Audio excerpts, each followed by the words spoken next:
plague has finally passed, but Delphi is hollowed out. The markets still stink of rot and desperation, and Lycan, ever mercurial, has vanished again. If he's alive, he'll come back when it pleases him. I've taken to hunting the countryside, but the famine has stripped the hills bare. No goats, no hares, no careless shepherd boys. The land is as starved as I am. My skin pulls tight across my bones. My mouth is dry and bitter with want. The hunger carves out great caverns in me. The cold within me is a living thing now. Singing has become impossible. My teeth chatter. My limbs seize. My joints grind. I curl my fingers and ache. And now, far from any known path, I collapse, trying to claw my way out of a shallow ravine. I can't make it out. I lie still, staring at the pale sun. I rasp out Apollo's name, even Artemis. But there is no warmth, no reply. Only cold crawling through my body like justice. Maybe this is right. Maybe I deserve this. I've taken so much and given too little. The earth is simply reclaiming its due.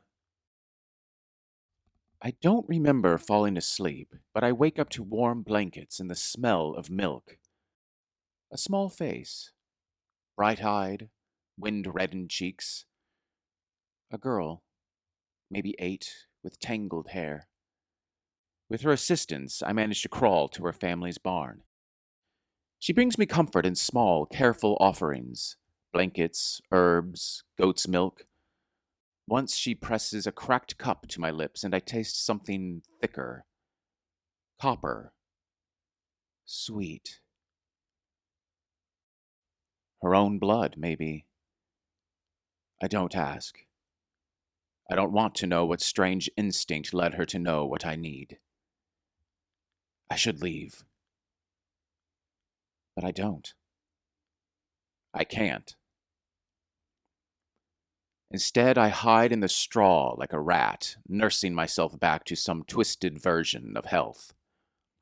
One morning, I wake to her drawings, scraps of paper scattered in the dirt, images from my fevered dreams, pictures of my mother tending to the goats, the dark, dripping moment with Evadne, and that awful final shove that ended it all. She has heard too much. Pulled it from my mutterings and half-sleep confessions. And now she is standing over me with dirt on her hands and pride in her eyes, as she shyly offers me a half-starved hare that she has managed to snare, whispering that it isn't much, but maybe it will help. She begins to prepare a small fire to cook it, but I stop her gently, placing a hand over hers, and I tell her no. Not like that. Her name is Eleni. Her father died years ago. Her mother sleeps often and speaks little. She never asks who I am. She tells me stories in the quiet hours. We share bread and she laughs at my accent. I sing for her, hoarse and broken.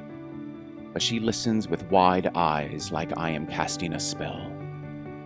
We form a sincere, quiet bond.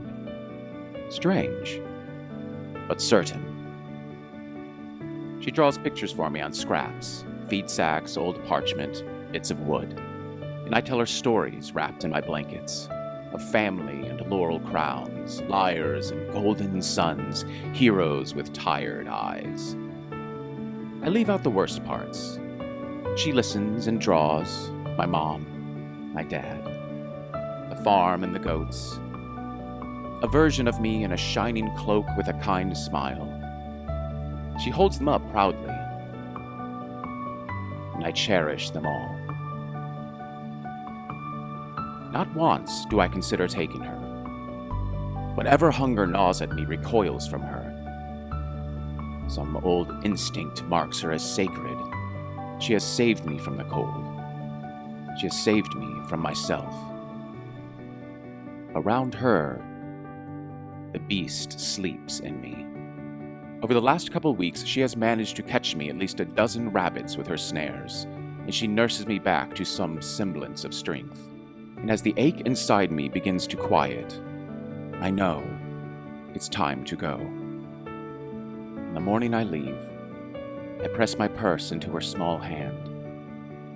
It is easily more money than her family sees in a year. For more parchment, I say. And for rabbits you don't have to catch yourself.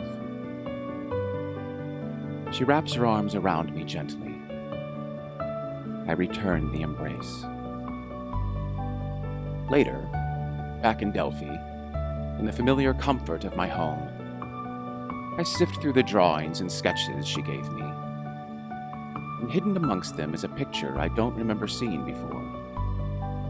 It's a drawing of me, half smiling, and her beside me. I stare at it for a long time.